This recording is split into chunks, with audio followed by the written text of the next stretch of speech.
సప్త శనివారాల వ్రతంలో పూజ మొత్తం అయిపోయిన తర్వాత ఇది కనిపించింది.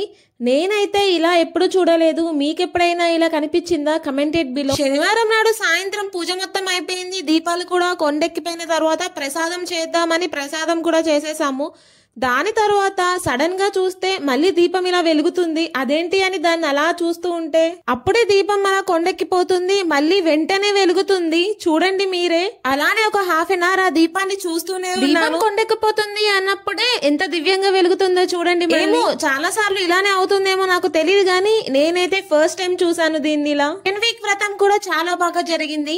ఫస్ట్ వీక్ చేసిన తప్పులేమి సెకండ్ వీక్ అస్సలు రిపీట్ చేయలేదు. తెల్లవారుజామునే పూజ స్టార్ట్ చేసినా అయ్యేసరికి 2.5 hours పట్టేసింది.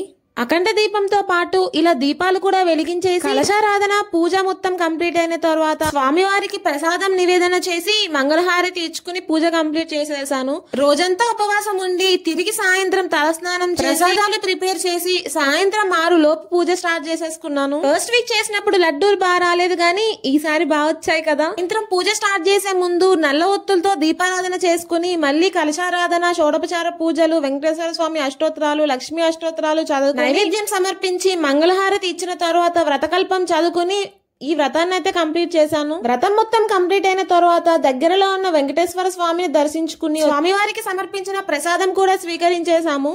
సెకండ్ వీక్ పూజ కూడా చాలా బాగా జరిగింది. ఈ సప్త శనివార వ్రతంలో 2వ వారం పూజ కోసం కంప్లీట్ డీటెయిల్స్ ఫుల్ వీడియోలో చెప్పాను.